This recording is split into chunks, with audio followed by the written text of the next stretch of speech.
Good evening, my friends. I want you to do something for me right now. Not when I finish speaking. Not after you've decided whether you agree with what I'm about to say. Right now, I want you to close your eyes for just a moment. Go ahead. Trust me and think of a time when something went terribly wrong. A door that slammed shut. A relationship that ended. A plan that collapsed. A dream that seemed to die. Hold it in your mind. Now, and this is the important part. I want you to think about what came after that loss. What opened because that closed? Who you became because that fell apart? Where you ended up because you couldn't stay where you were? Can you see it? For most of you, there is something there. A faint, quiet recognition that the thing you mourned, really mourned, convinced yourself was a catastrophe, was in retrospect among the most important things that ever happened to you. Open your eyes. What you just touched in those few seconds, that recognition, that retroactive trust, is the entire teaching for tonight. My question to you is simple. What if you could live there? Not in hindsight, but now in the middle of it, before the resolution arrives, before you can see how it works out. What if you could walk through your life with the settled, unshakable knowing, not hope, not optimism, not wishful thinking, but deep structural knowing that everything without exception is working out for you. I am here to tell you tonight that this is not a fantasy. It is a law and you have access to it right now, this instant. Let me begin by telling you what this teaching is not. It is not a motivational mantra. It is not positive thinking dressed in spiritual language. It is not the suggestion that you paste a smile over your pain and pretend everything is fine. I have no interest in any of those things. And I suspect neither do you. Otherwise, you wouldn't be here. This is metaphysics. This is the foundational architecture of how reality is actually constructed. At the level beneath appearances, beneath what your senses report to you, beneath the evidence your circumstances seem to present as immovable fact. The law is this. What you assume to be true hardens into fact. Not sometimes, not under ideal conditions. Not when you perform the right technique or say the right words or have enough faith by someone else's measurement. Always your consciousness is always creating. Right now, in this moment, whatever you are most deeply assuming about yourself, about life, about what is possible for you, that assumption is the seed from which your experienced reality is growing. This means that the question is never whether you are creating, you are always creating. The question is only, what are you assuming? And for most people, good people, intelligent people, people who have read every book and attended every seminar, and genuinely earnestly want to understand, the dominant assumption is a quiet, constant, almost unconscious whisper that says, I am not sure this will work out. Things tend to go wrong for me. I have to fight for everything I get. Life is uncertain and clears throat uncertainty is dangerous. Not because they have chosen to believe this, but because their experiences have written it in year by year, disappointment by disappointment, until it became the invisible water they swim in. And because that assumption is dominant, because it runs underneath everything, even during the visualization sessions and the affirmation practices and the moments of genuine faith, it is what manifests, not the desire, the assumption beneath the desire. Now I want to talk about appearances because this is where most people fall. Not during the visualization, not during the practice, but when they walk out into their actual life, and the circumstances are still what they were. When the bank account still shows what it shows. When the phone still doesn't ring with the news they're waiting for.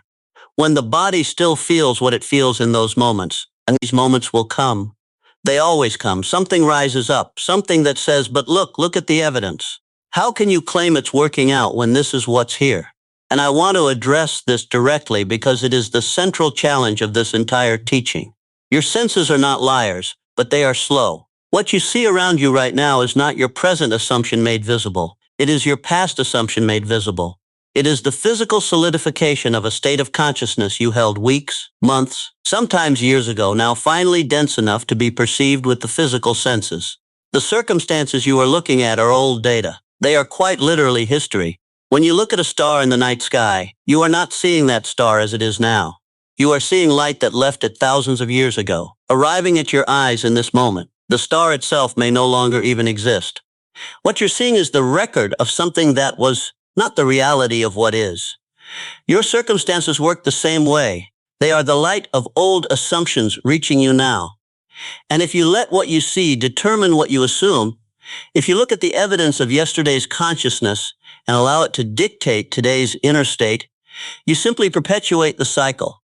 Yesterday's assumption becomes today's circumstances, become tomorrow's assumption becomes next week's circumstances.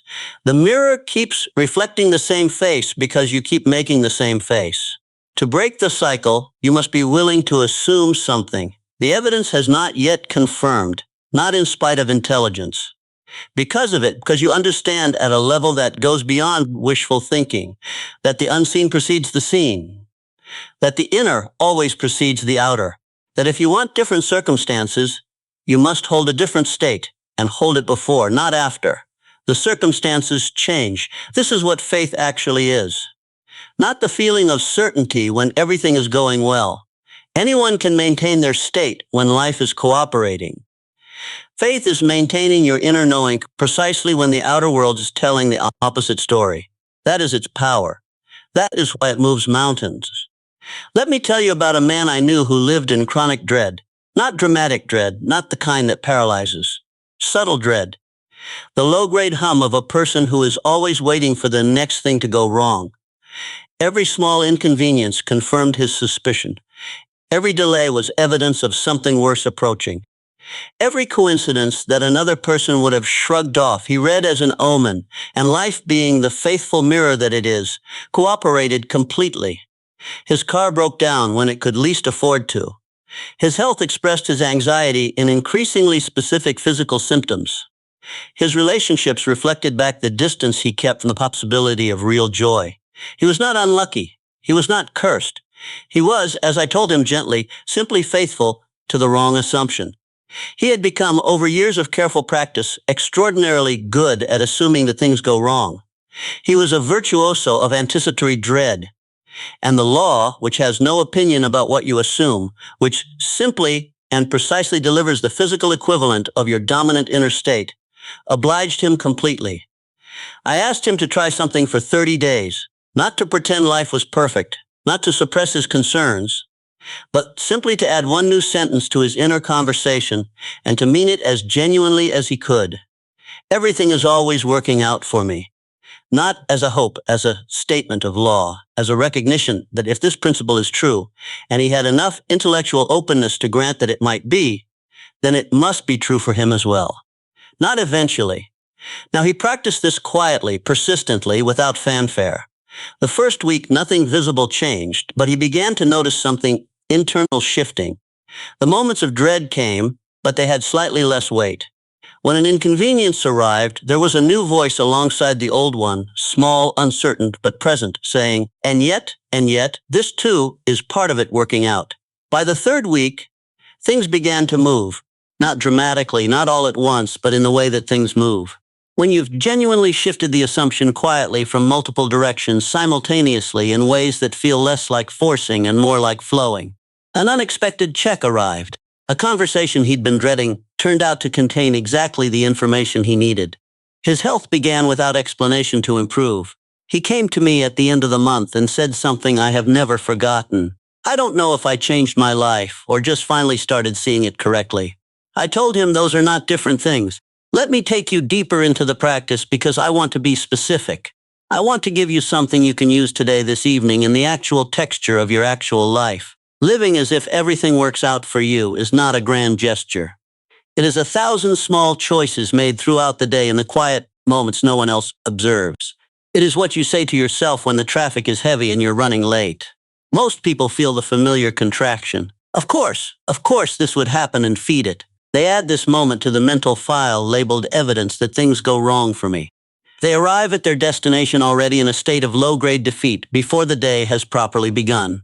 The practice looks like this instead. I may not see the whole picture yet, but I know this is part of it working out. Not as a performance, not through gritted teeth, but as a genuine, even curious orientation. What am I being redirected toward? What am I being protected from? What is this delay opening space for? This is not naivety. This is the trained recognition that every detour you have ever taken in your life, everyone revealed its purpose eventually. You simply didn't have to wait to assign that purpose.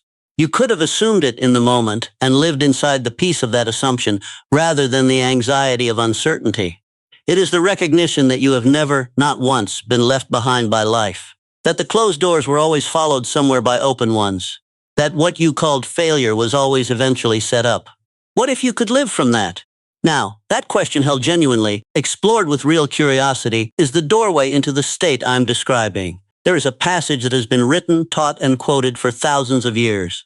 According to your faith, be it unto you. Most people read this as inspiration, encouragement to believe more. But it is not encouragement. It is description. It is a precise technical account of how reality forms according to your faith, according to your assumption, your inner conviction, the state you actually inhabit rather than the one you wish you inhabited. Be it unto you, not it might become, not you'll get it if you are worthy. Be it present tense already. Now, clear throat, the master wasn't offering hope. He was explaining the mechanism, and the instruction that accompanies it is equally precise. When you pray, believe that you have received and you shall receive, not believe that you will receive. Believe that you have received. The past tense is everything because it collapses the gap between the assumption and the manifestation. It removes the waiting from the equation. It requires you to enter the state of already, already done, already given, already complete, and to remain there not as a technique but as an identity. This is not complicated theology. This is the plainest possible instruction for working with the law. Assume you have received. Live from that assumption. Watch the world catch up. I want to address the question of how, because I can already hear some of you asking, how do I do this? How do I genuinely feel that everything is working out when the evidence says otherwise? How do I make that assumption real enough that it actually shifts something? Here is the answer. You start with memory. I said earlier, think of a time when something went wrong and later revealed itself as essential. You did that. You found something.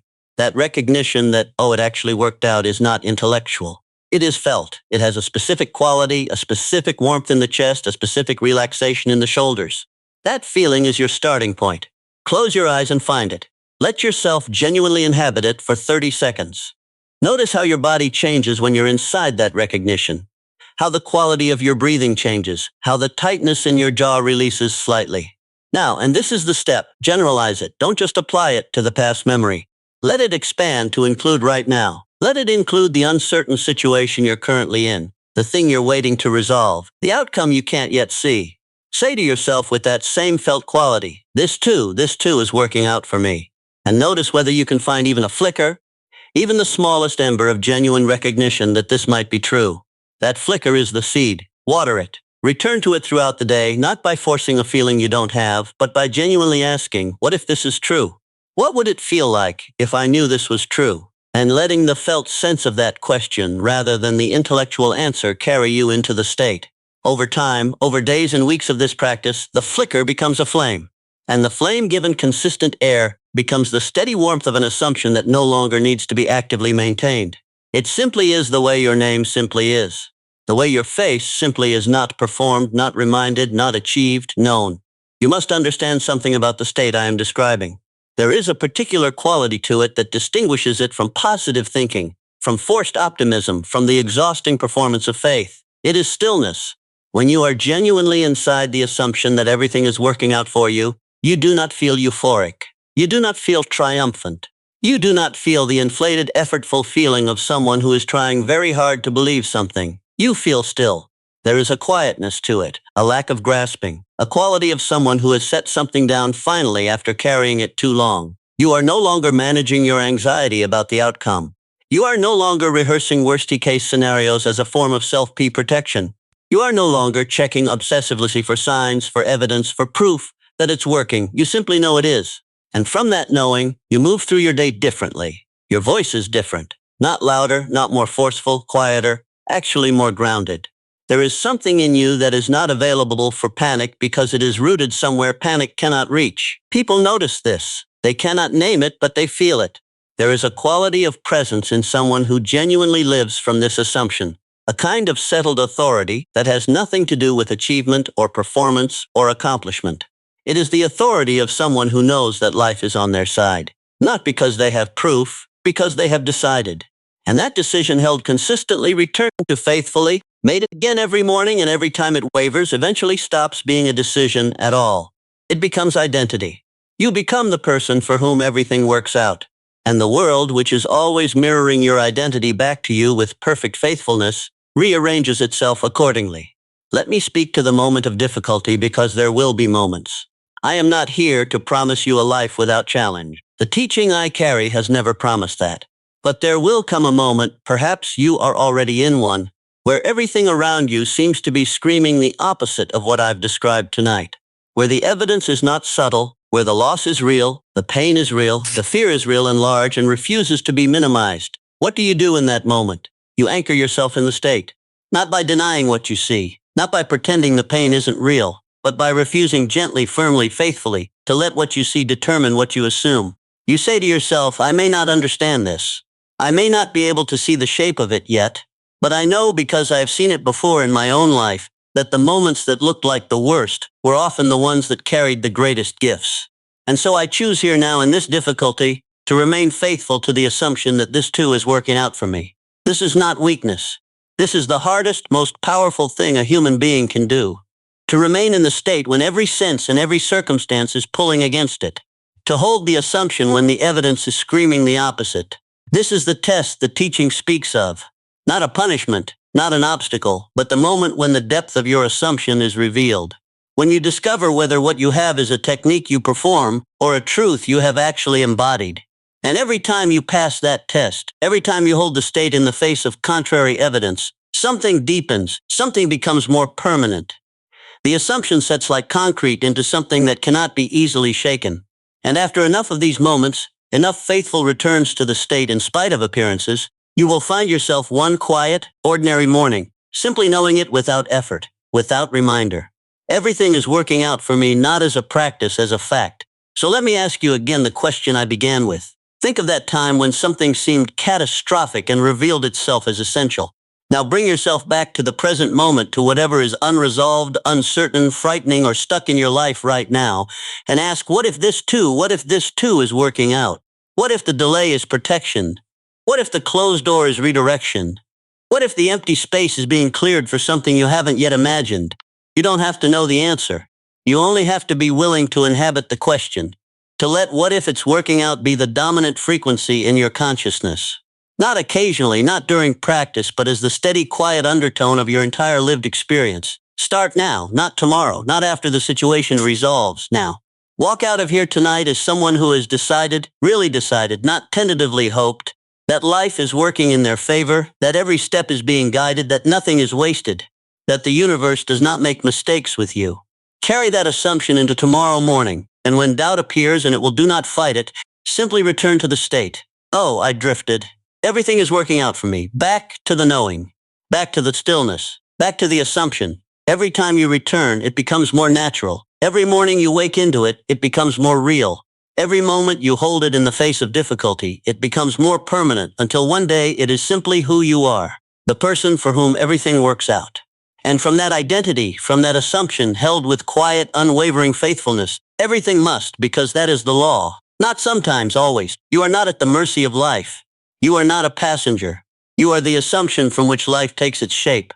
And when you assume, truly assume in your bones, in your silence, in the texture of your most private thoughts that everything is always working out for you, you are not making a wish.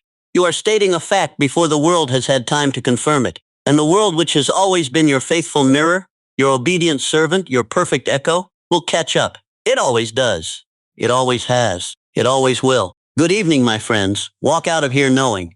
This is Neville Lectures.